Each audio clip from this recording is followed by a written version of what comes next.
Hi students, आज हम topic discuss करने वाले हैं EMF, terminal potential difference and internal resistance of a cell. तो हमने सेल का डायग्राम बनाया है। तो सबसे पहले हम डिस्कस कर लेते हैं ईएमएफ होती क्या है। तो क्या होता है ईएमएफ? ईएमएफ का मतलब होता है इलेक्ट्रोमोटिव फोर्स, यानी इलेक्ट्रॉन को मूवमेंट के लिए जो फोर्स चाहिए होता है उसको हम बोलते हैं ईएमएफ। इलेक्ट्रॉन्स के मूवमेंट के लिए जो हमें फोर्स या एनर्जी चाहिए होती है उसको हम बोलते हैं ईएमएफ। अब ये ईएमएफ आती कहां से है? तो सबसे पहले क्या होता है कि आयंस का मूवमेंट होता है इनसाइड द सेल, और ये आयंस का मूवमेंट होता है किसके कारण है? केमिकल एनर्जी के कारण होता है। सेल के अंदर केमिकल रिएक्शंस होती है जिसके कारण क्या होता है? आयंस का मूवमेंट होता है। और हमारे आउटर सर्किट में क्या करते हैं? इलेक्ट्रॉन्स का मूवमेंट होता है। पोटेंशियल जो क्या होता है हमारे इलेक्ट्रॉन्स के अंदर, इलेक्ट्रॉन्स क्या करते हैं? फ्लो करते हैं जिसके कारण। ठीक है, तो देखो इससे हमें समझ में क्या आता है कि ऐसी एनर्जी जिसके कारण इनसाइड द सेल आयंस का मूवमेंट होता है, और फिर मूवमेंट होता है किसका? इलेक्ट्रॉन्स का मूवमेंट होता है आउटसाइड द सेल या आउटर सर्किट के अंदर। ऐसी एनर्जी जिसके कारण इनसाइड द सेल आयंस का मूवमेंट होता है और मूवमेंट होता है किसका? आउटसाइड सेल या सर्किट के अंदर, आउटर सर्किट के अंदर इलेक्ट्रॉन्स का। उस एनर्जी को बोलते हैं हम ईएमएफ। ठीक है, उसको क्या बोलते हैं हम? ईएमएफ बोलते हैं। उसके बाद बात कर लेते हैं हम किसकी? Terminal potential difference. Terminal potential difference क्या होता है? इलेक्ट्रोड्स के बीच का जो पोटेंशियल डिफरेंस होता है ना, उसी को हम क्या, दो इलेक्ट्रोड्स के बीच का जो पोटेंशियल डिफरेंस होता है उसी को हम क्या बोलते हैं? टर्मिनल पोटेंशियल डिफरेंस बोलते हैं। अब बात कर लेते हैं इंटरनल रेजिस्टेंस की। तो इंटरनल रेजिस्टेंस होता क्या है? Internal resistance of a cell, जैसा कि वर्ड है internal resistance of a cell, तो सीधा सा समझ में आता है कि इंटरनल से बात समझ में आ रही होगी कि सेल के अंदर का रेजिस्टेंस। अब वो एक्चुअल में होता क्या है सेल के अंदर का रेजिस्टेंस, तो मैं आपको बता देता हूँ। बड़ा ही सिंपल है। जब सेल्स में केमिकल रिएक्शंस होती है, आयंस का मूवमेंट होता है, और आयंस का जो मूवमेंट होता है तो उसमें आयंस का कोलिजन होता है। आयंस के कोलिजन के कारण कुछ एनर्जी डिसिपेट हो जाती है, हम उस एनर्जी को यूज कर नहीं पाते। उसी को हम क्या बोलते हैं? जिस कोलिजन के कारण हमारी एनर्जी डिसिपेट होती है उसी को हम बोलते हैं, उस डिसिपेट हुई एनर्जी को हम क्या बोलते हैं? Lost energy. और internal resistance of a cell बोलते हैं। ठीक है, क्या बोलते हैं? Internal resistance of a cell. हमें इन तीनों के बीच में रिलेशन फाइंड आउट करना है। तो ईएमएफ को हम ई से रिप्रेजेंट करते हैं, स्मॉल ई से, टर्मिनल पोटेंशियल को बी से, और internal resistance of a cell को हम रिप्रेजेंट करते हैं स्मॉल आर से। ठीक है, ये हमने एक सर्किट बनाया है, डायग्राम बनाया है जिसके अंदर हमने ईएमएफ ली है, वोल्टेज ली है, करंट फ्लो कर रहा है, एक्सटर्नल रेजिस्टेंस आर है।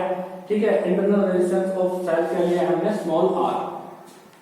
तो स्टूडेंट्स सीधी सी बात है, सिंपल सी, कि टोटल रेजिस्टेंस की वैल्यू हम फाइंड आउट करते हैं। Total resistance of the circuit क्या होगा? टोटल रेजिस्टेंस ऑफ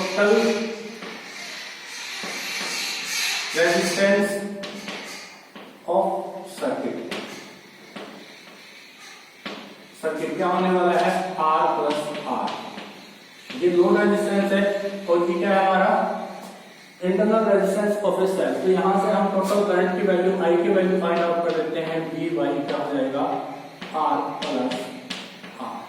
ठीक है, R प्लस R। अब बात करते हैं हम यहां से किसकी? टर्मिनल पोटेंशियल डिफरेंस की। तो according to the definition of terminal potential difference, voltage क्या होती है हमारी? वोल्टेज की जो वैल्यू होती है वो हमारी होती है किसके इक्वल?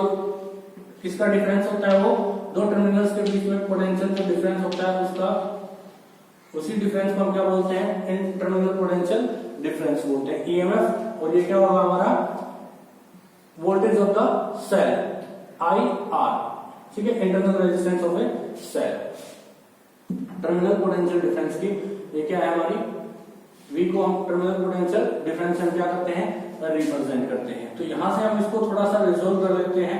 अगर एक बात बता देता हूं, अगर हमारा सर्किट क्या है? ओपन सर्किट है, तो कोई करंट फ्लो नहीं करेगा, तो टर्मिनल पोटेंशियल डिफरेंस की वैल्यू होगी हमारे सेल के ईएमएफ के इक्वल होने वाली है। ठीक है, किसके इक्वल होने वाली है? ईएमएफ के, क्योंकि जब करंट फ्लो नहीं करेगा तो I की वैल्यू क्या हो जाने वाली है? यहाँ से 0 हो जाएगी, और I की वैल्यू 0 होगी तो terminal potential difference equal to हो जाएगा किसके? हमारा terminal potential difference equal to हो जाएगा हमारा ईएमएफ के।